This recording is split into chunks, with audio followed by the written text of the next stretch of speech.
സഹായിച്ചവരെ എല്ലാം തള്ളി പറഞ്ഞു. നാളെ ഈ പറയുന്ന തങ്കച്ചനെ തള്ളി പറയും.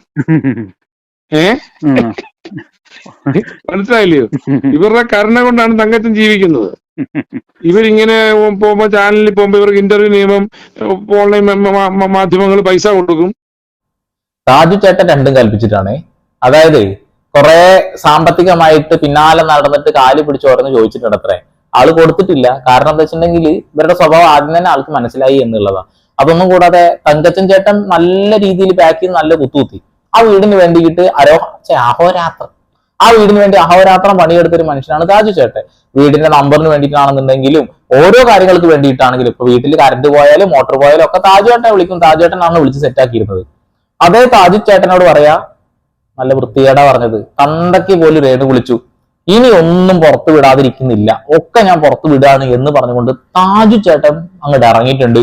നമുക്കൊന്ന് കാണാം, നമുക്കൊന്ന് കേൾക്കാം. എന്നോട് കാശ് ചോദിച്ചിട്ടുണ്ട്. എന്തിനാണെന്ന് വിളിച്ചു ചോദിക്കേ. എന്നോട് കാശ് ചോദിച്ചിട്ടുണ്ട്, ഞാൻ കൊടുത്തിട്ടില്ല. പണ്ടാണോ? പണ്ടെന്നുള്ളതല്ല, എന്നോട് ചോദിച്ചിട്ടുണ്ട് കാശ്, ഞാൻ കൊടുത്തിട്ടില്ല. ഇങ്ങനെ പണമൊക്കെ കടം ചോദിക്കണമെങ്കിൽ അയാളുമായിട്ട് നല്ല ഒരു ബന്ധം വേണമല്ലോ അല്ലെ? ആ ബന്ധമാണ് ശരിക്കും കഴിഞ്ഞ ഇന്റർവ്യൂവില് തന്തയ്ക്ക് വിളിച്ചിട്ടാണ് തീർത്തത് എന്നുള്ളതാണ്. അടിപൊളി. ഇങ്ങനെ തന്നെ വേണം. ഈ നന്മ ചെയ്യുന്ന കൈകൾ വെട്ടിമാറ്റാൻ ഒരുപാട് ആളുകൾ ഉണ്ടാവും എന്ന് പറയുന്നത് പോലെ, ഇപ്പൊ താജ്മഹൽ ആരുണ്ടാക്കി ചോദിച്ചിട്ടുണ്ടെങ്കിൽ നമ്മളെല്ലാരും പറയും ഷാജഹാനാണെന്ന്. പക്ഷെ ഷാജഹാൻ എല്ലാം ഉണ്ടാക്കിയത് 10, 33,000, 45,000, 50,000 ആളുകൾ പണിയെടുത്ത് അവരൊക്കെ വെട്ടിക്കൊന്ന് അങ്ങനെ ഒരുപാട് ആളുകൾ രക്തം ചെയ്തുകൊണ്ട് ഉണ്ടായതാണ് താജ്മഹൽ. അതേപോലെയാണ് ഇങ്ങനെ ഒരു വീടുണ്ടാക്കി കിട്ടി. വീടുണ്ടാക്കി കിട്ടിയപ്പോ ഒരുപാട് ആളുകൾ സഹായിച്ച ആളുകളുടെ കൈയൊക്കെ കൊണ്ട് വെട്ടിമാറ്റി. അടിപൊളി. പക്ഷെ തെറി വിളിച്ചു, അച്ഛനെ വിളിച്ചു, അതൊക്കെ കേട്ട് മിണ്ടാതിരിക്കുന്ന ഒരാളായിട്ട് എനിക്ക് താജു ചേട്ടനെ തോന്നിയില്ലട്ടാ. താജു ചേട്ടനെ നാണം കെടുത്തതിന് താജു ചേട്ടൻ കേസ് കൊടുക്കും. അതേപോലെ തന്നെ എല്ലാ കാര്യങ്ങളും തുറന്നു പറയുന്നു. ഇങ്ങനെ തന്നെ കിട്ടേണ്ടത് കിട്ടുമ്പോ തോന്നേണ്ടത് തോന്നുന്നു പറയുന്നില്ലേ? രേണുവിന് കിട്ടേണ്ടത് തന്നെയാണ് ഇപ്പൊ കിട്ടിക്കൊണ്ടിരിക്കുന്നതാണ് എന്റെ ഒരു അഭിപ്രായം. അങ്ങനെ തന്നെയാണ്. നിലവിൽ ഇവര് നിയമപരമായി മാരീഡ് അല്ലല്ലോ അല്ലെ? അവര് ഒരു സ്പെഷ്യൽ മാരേജ് ആക്ടിന്റെ ഒരു സർട്ടിഫിക്കറ്റ് എടുത്ത് കാണിക്കുന്നുണ്ടല്ലോ. അതുള്ളതാണോ? അവിടെ ഞാനിപ്പോ വിവരാവകാശം ചോദിക്കാതിരിക്കുക സബ് രജിസ്ട്രാർ ഓഫീസിൽ. ഇവരുടെ വിവാഹം നടന്നപ്പോൾ പിന്നെ അവർ പരസ്യപ്പെടുത്തിയപ്പോ അതിന്റെ പകർപ്പ് അത് ഇതെല്ലാം ഞാൻ ചോദിക്കും. കാരണം എന്നെ വലിച്ചെടുത്തില്ലേ വീണ്ടും. ഞാൻ ചോദിക്കുമ്പോ എനിക്ക് മറുപടി കിട്ടുമല്ലോ. അത് ശരി. അപ്പൊ കല്യാണം കഴിഞ്ഞിട്ടില്ലേ? ഒരു സംശയം. ഇവര് മുദ്രപത്രമൊക്കെ എടുത്ത് കാണിക്കും. ഞാൻ ആദ്യമായിട്ടാണ് അങ്ങനെ ഒരു കല്യാണ സർട്ടിഫിക്കറ്റ് ഒക്കെ കാണുന്നത്. സ്പെഷ്യൽ ആക്ട് പ്രകാരം ചെയ്ത ഈ ഒരു വലിയ വീടിനൊക്കെ എഴുതുന്ന മുദ്രപത്രം. അപ്പൊ അത് നോണയാണാ? അപ്പൊ രേണു കല്യാണം കഴിച്ചിട്ടില്ലേ? എനിക്ക് വല്ലാത്തൊരു സംശയം തോന്നിയൊരു വിഷയമാണ്. എന്തായാലും താജു ചേട്ടൻ എന്തോ പറയുന്നുണ്ട്. അപ്പൊ അത് കെട്ടിയിട്ടില്ല എന്നാട്ടാ തോന്നുന്നേ. 2008 ഫെബ്രുവരി 28 ശേഷം നടന്ന എല്ലാ വിവാഹങ്ങളും അതാത് തദ്ദേശ സ്വയംഭരണ സ്ഥാപനങ്ങളിൽ രജിസ്റ്റർ ചെയ്യണമെന്ന് ഉത്തരവുണ്ട്. ഇവര് രജിസ്റ്റർ ചെയ്തിട്ടില്ല. സബ് രജിസ്ട്രാർ അതാത് തദ്ദേശ സ്വയംഭരണ സ്ഥാപനത്തിൽ രജിസ്റ്റർ ചെയ്തിട്ടില്ല. ഇല്ല. ഉറപ്പല്ലേ? അപ്പൊ നിയമപരമല്ലല്ലോ. അത് സ്പെഷ്യൽ മാരേജ് ആക്ട് നിയമമാണ്. അങ്ങനെ സ്പെഷ്യൽ മാരേജ് ആക്ട് പ്രകാരം രജിസ്റ്റർ ചെയ്ത വിവാഹവും അതായത് തദ്ദേശ സ്വയംഭരണ സ്ഥാപനങ്ങൾ രജിസ്റ്റർ ചെയ്യണം. ഓഹോ, അത്രേ ഉള്ളൂ. ഞാൻ വിചാരിച്ചു ഇനിയിപ്പോ രജിസ്ട്രേഷൻ ഫേക്ക് ആയിരുന്നു എന്നുള്ളത്. കാരണം പേര് അതില് രേഷ്മ തങ്കച്ചൻ എന്നാണ് കൊടുത്തിട്ടുള്ളത്. ഇവരെല്ലാ ഇടങ്ങളിലും നടന്നു പറയുന്നത് ഞാൻ രേണു സുധിയ എന്നാണ്. രേണു സുധി എന്നുള്ളത് ഒരു ഫേക്ക് നെയിമാണ്. അവരുടെ സെക്കൻഡ് നെയിം ആണ്, അല്ലെങ്കിൽ സുർനെയിമോ ആ പണ്ടാറും അതാണെന്നൊക്കെ പലരും പറയല്ലോ. സർനെയിം അതാണെന്നൊക്കെ പലരും പറയില്ല. അതുമില്ല. കാരണം ഇത് അവരുണ്ടാക്കിയ പേരാണ് ഈ രേണു സുധി എന്നുള്ളത്. സിമ്പിൾ ആയിട്ട് രേണുവിന് ആ പേര് ഒഴിവാക്കാൻ പറ്റും.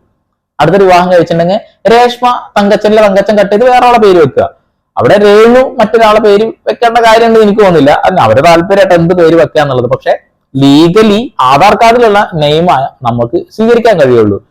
ഓക്കെ, അന്ന് കല്യാണത്തിന് അന്ന് ഒപ്പിടുമ്പോൾ അത്രേ കൊല്ലസുധി മനസ്സിലാക്കുന്നത് നിന്റെ പേര് രേഷ്മ തങ്കച്ചൻ എന്നാണ്. അതുവരെ ആ പാവത്തിന് കൂടിയും പറഞ്ഞു പറ്റിച്ചിട്ടുണ്ടായിരുന്നു എന്നുള്ളത്. സുധിയുടെ രണ്ടാമത്തെ ഭാര്യ വന്ന് കുറെ കാര്യങ്ങൾ പറഞ്ഞായിരുന്നല്ലോ. രണ്ടാമത്തെ ഭാര്യ എനിക്കിതൊക്കെ അറിയായിരുന്നു. രണ്ടാമത്തെ ഭാര്യ ഉണ്ടായിരുന്നതും മൂന്നാമത്തെ ഭാര്യ ഇതാണെന്നും നിയമപരമായിട്ട് ഞാൻ ഇവിടെ വരി വെച്ച് കണ്ടപ്പോ ഞാൻ എന്താ പറഞ്ഞത്, നല്ലപോലെ ജീവിക്കണമെന്ന്. ഞാൻ സുധിയെ മാറ്റി നിർത്തിയിട്ട് പറഞ്ഞു, സുധി നിന്റെ ജീവിത ചരിത്രങ്ങളൊക്കെ എനിക്കറിയാം, എല്ലാ കഥകളും അറിയാം, നീ ഇനിയേലും അടങ്ങി ഒതുങ്ങി ജീവിക്കാൻ നോക്കുന്നു ഞാൻ പറഞ്ഞു. അല്ലാതെ രേണു സുധിയെ ആദ്യമായിട്ട് കാണുന്ന ഒരാളെ ഞാൻ മാറ്റി നിർത്തി സംസാരിക്കുന്ന ആ കൊച്ചു പറയുന്നത് തെറ്റല്ലേ? അത് 20 ദിവസം പ്രായമുള്ള കൈക്കുഞ്ഞിനെ കൊണ്ടാണ് ഞാൻ കണ്ടത്. ഓക്കെ, ഒന്നാം ഭാര്യ, രണ്ടാം ഭാര്യ, മൂന്നാം ഭാര്യ, അത് സുധിയുടെ അവസ്ഥ. രേണുവിന്റെ രണ്ടാം കെട്ട്. അതേപോലെ മറ്റേ വീണ അല്ലെ? വീണയുടെ എത്രാമത്തെയാണ്? നാലാമത്തെ ഘട്ടം എന്താണ് ഡാനി സത്യം പറയുന്നത്, അവരും കെട്ടിയിട്ടുണ്ട്. ഈ ഒരു കല്യാണ ഫാമിലി ആണല്ലോ ഇത്, മുഴുവൻ കല്യാണമാണ്. എല്ലാവരും 2 3 വെച്ച് കെട്ടിയിട്ടുണ്ട്. മൊത്തത്തിൽ പറഞ്ഞ നാറ്റ കേസ് ആയല്ലോടെ, ഇത് നാണക്കേടുമാണ്. തുറന്നു പറയുന്ന വാക്കുകൾ മുഴുവൻ അബദ്ധം, മണ്ടത്തരം, പൊട്ടത്തരം, ഇത് മാത്രം. ഇനിയിപ്പോ ഈ വീഡിയോ കാണുന്ന ഏതൊരു മനുഷ്യനും മനസ്സിലാവാൻ സാധ്യതയുള്ള ഒരു വിഷയം ഞാൻ പറഞ്ഞേക്കാം. ഇവിടെ താജ് എന്ന് പറയുന്ന ഈ ഒരു വ്യക്തി പറയുന്ന കാര്യങ്ങൾ പലതും ഓക്കെയാണ്, പക്ഷെ പലതും ചില കാര്യങ്ങൾ എനിക്കൊരു തമാശയായിട്ട് തോന്നിയിട്ടുള്ളത്, ആള് ഫെയിമിന് വേണ്ടി പറയുന്നതല്ലേ എന്നുള്ളത്. ഒരു ഗവൺമെന്റ് ഉദ്യോഗസ്ഥനാണ്, അയാൾ ഇങ്ങനെയുള്ള കാര്യങ്ങൾ കൂടുതലായിട്ട് സ്റ്റിക്ക് ഓൺ ചെയ്യുന്നത് ശരിയാണോ തെറ്റാണോ മണ്ടത്തരാണെന്ന് എനിക്ക് പറയാനുള്ളത്. ഇപ്പൊ ഇദ്ദേഹത്തിന് പലയിടങ്ങളിൽ നാണം കെടുത്തി തന്തക്കൊക്കെ വിളിച്ചു, ഇയാൾ തന്തക്ക് തിരിച്ചും വിളിച്ചു, ആ പരിപാടി അവസാനിപ്പിച്ചു. ഇനിയും നാണൊക്കെ എടുത്താണ്. ഇപ്പൊ എന്താണ് PSC പരീക്ഷ ഇയാളെന്തോ പൈസ കൊടുത്ത് കയറിയതാണ്, ഫേക്ക് ആണ് എന്നൊക്കെ പറഞ്ഞിട്ട് അതിന് തെളിവ് ഇയാൾ വെച്ചു. അയാൾ അത് എല്ലാ കാര്യങ്ങളും അയാൾ നേടിയെടുത്തതാണെന്നുള്ളത്. ഇദ്ദേഹത്തിന് ഒരു നല്ല ജോലിയും കാര്യങ്ങളൊക്കെ അല്ലേ, ഇദ്ദേഹത്തിന് തോന്നുന്നു കേസ് കൊടുക്കുകയാണെങ്കിൽ കേസ് കൊടുക്കുക, അവസാനിപ്പിച്ചുകൂടെ ഈ പരിപാടി.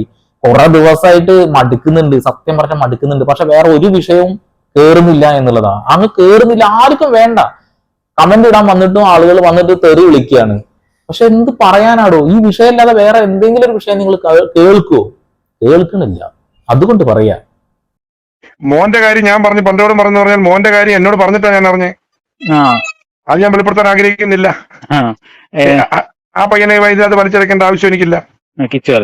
പിന്നെ അവനെ പറ്റി എന്തെല്ലാം എന്നോട് പറഞ്ഞിട്ടുണ്ടെന്ന് എനിക്കറിയാം. അപ്പൊ ഞാൻ തിരിച്ചു പറഞ്ഞിട്ടുണ്ട്, അവനെ സൂക്ഷിച്ചോണം, നോക്കിക്കോണം, അതാണ് ഇതാണെന്നൊക്കെ പറഞ്ഞിട്ടുണ്ട്. രേണുവിന്റെ അച്ഛൻ എന്നോട് പറഞ്ഞിട്ടുണ്ട്, രേണുവിന്റെ അമ്മ എന്നോട് പറഞ്ഞിട്ടുണ്ട്, മോനെ കുറിച്ച് രേണുവിന്റെ ചേച്ചി എന്നോട് പറഞ്ഞിട്ടുണ്ട്. വിഷയങ്ങൾ വരുമ്പോ പറയത്തില്ലേ? അത് ഞാൻ പറയാൻ ആഗ്രഹിക്കുന്നില്ല, അതിന് പറയേണ്ട കാര്യമില്ല. പിന്നെ എന്തിനാണ് ചേട്ടാ അവര് പറഞ്ഞു ഇവര് പറഞ്ഞതൊക്കെ പറയുന്നത്? ഒന്നല്ലെങ്കിൽ ചേട്ടൻ പറഞ്ഞ കാര്യമാണ് തുറന്നു പറയാ, അല്ലെങ്കിൽ അവരിങ്ങനെ പറഞ്ഞു ഇവരിങ്ങനെ പറഞ്ഞിട്ടുണ്ടായിരുന്നു എന്നുള്ള സൂചനകൾ തരുമ്പോൾ സ്വാഭാവികമായിട്ട് എഴുതാപ്പുറം മലയാളികൾ വായിക്കും. തീർച്ചയായിട്ടും ഇവിടെ കിച്ചുവിന്റെ അവസ്ഥ നമുക്ക് എല്ലാവർക്കും അറിയുന്നതുമാണ്. മടുത്തിരിക്കുക. കിച്ചുവിനോട് ചോദിക്കുക, രേണു ഒരു കല്യാണം കഴിക്കുന്നോട് താല്പര്യം ഉണ്ടോ, എങ്ങനെയെങ്കിലും കെട്ടിയെന്ന് പോയി കിട്ടിയാൽ എന്നുള്ള രീതിയിൽ അവരുടെ താല്പര്യമാണ്, കെട്ടിക്കോട്ടെ സന്തോഷമുള്ളൂ എന്നാ പറയുന്നത്. ഇവിടെ താജു ചേട്ടൻ വിളിച്ചപ്പോ അല്ലെങ്കിൽ താജു ചേട്ടനോട് നേരിട്ട് പറഞ്ഞ വാക്കുകൾ ഇവനെ സഹിക്കാൻ വയ്യ. ഫുൾ ടൈം ഈ കിച്ചുവിന്റെ കൂടെയാണ് ഈ പറയുന്ന കൊല്ലസുതി. അതിപ്പോ വീണ എസ് നായര അവരും പറഞ്ഞു തന്നെ, കിച്ചുവിനെ തീർച്ചയായിട്ടും മാറ്റി നിർത്തുന്ന പോലെ തോന്നുന്നു. ഈ കാര്യങ്ങളൊക്കെ കാണുന്ന കിച്ചുവിന് മനസ്സിലാവും, ഞാൻ ഒറ്റപ്പെട്ട് നിൽക്കുന്ന ഒരു മനുഷ്യനാണ്, എന്നോട് ഇവർക്ക് താല്പര്യമൊന്നുമില്ല. ഇവർ ആ ഒരു ഇൻഷുറൻസ് തുകയും കാര്യങ്ങളൊക്കെ കിട്ടിക്കഴിഞ്ഞിട്ടുണ്ടെങ്കിൽ നമ്മളെ പതുക്കെ നൈസായിട്ട് ഒഴിവാക്കുന്നുള്ളത്. കിച്ചുവിന് ജീവിക്കാനുള്ള വകുപ്പ് ഈ സോഷ്യൽ മീഡിയയിൽ നിന്ന് കിട്ടും. നാളെ അവൻ പഠിച്ചിറങ്ങുന്ന ഈ ഒരു സാധനത്തിൽ തന്നെ വല്ല സിനിമയിലോ അല്ലെങ്കിൽ ചിലപ്പോൾ 24 തന്നെ ചിലപ്പോൾ ഈ ഗ്രാഫിക് ഡിസൈൻ ഭാഗത്തേക്ക് അദ്ദേഹത്തിനെ വിളിക്കാനുള്ള സാധ്യതയുണ്ട്. അപ്പോ നിങ്ങൾ പറയാൻ ഉദ്ദേശിക്കുന്ന കാര്യം ഫുൾ ആയിട്ട് പറയാ, അല്ലെങ്കിൽ അത് പറയാതിരിക്കുക, അതല്ല ഇതിന്റെ ശരി. താജുക്ക ഇളയ കുഞ്ഞിന് ആധാർ കാർഡ് ഇല്ല. താജുക്ക ഇപ്പൊ എടാ പോടാ മറ്റവരെ തന്തയാണോ ഇതൊന്നും എനിക്ക് പറയാമല്ല. അതാ പറഞ്ഞ അവരുടെ ഫോൺ പരിശോധിക്കേ, അവരെന്നെ വിളിച്ച നമ്പര് അവർ കൊടുക്കുക, അത് പരിശോധിക്കട്ടെ. പിന്നെ ഇവർ അച്ഛൻ എന്നോട് പറഞ്ഞിട്ടുണ്ട് ഡിപ്രഷൻ മരുന്ന് കഴിക്കുന്ന. പിന്നെ എന്നോട് പറഞ്ഞ അവരപ്പൻ, അത് കാരണം ഞാൻ വലുതായിട്ട് ഇതിനോട് സംസാരിക്കാനേ പോകാറില്ല. എന്നെ പിന്നെ ബാംഗ്ലൂരിൽ പോയപ്പം രാവും പകലും മൊത്തം എന്തൊക്കെ വിളിച്ചോണ്ടിരുന്നു, ഞാൻ ബ്ലോക്ക് ചെയ്ത അവസാനം. ഞാൻ അവിടെ എത്തി പെട്ടുപോയി, ഇവിടെ പൊട്ടപ്പെട്ടു വന്നു, ഒത്തിരി കാര്യങ്ങളുണ്ട്, ഒന്നും വേണ്ട. അയ്യോ, ഇങ്ങനെയുള്ള ഒരു മനുഷ്യനെയാണ് തന്തക്ക് വിളിച്ചിട്ടുള്ളത്. അപ്പൊ നമ്മൾ പറയും അത് പൈസ ചോദിച്ചിട്ട് കൊടുത്തിട്ടില്ല, പിന്നെ ഇപ്പൊ തന്തക്ക് വിളി കേട്ടപ്പോ എന്താന്നുള്ളത് നമ്മൾ ചിന്തിക്കുക. പക്ഷെ എവിടെ പോയാലും എന്ത് കാര്യത്തിനും കുട്ടിയുടെ ആധാർ കാർഡിന് പോലും താജു ചേട്ടാ എന്ന് പറഞ്ഞ് വിളിക്കുന്ന മനുഷ്യത്തി ഇപ്പൊ പറയുന്ന വാക്കാണ്, എന്റെ തന്തമൊന്നല്ലല്ലോ നിന്നോട് കാര്യങ്ങൾ പറയാനെന്നുള്ളത്. നല്ല സംസ്കാരം കേട്ടോ.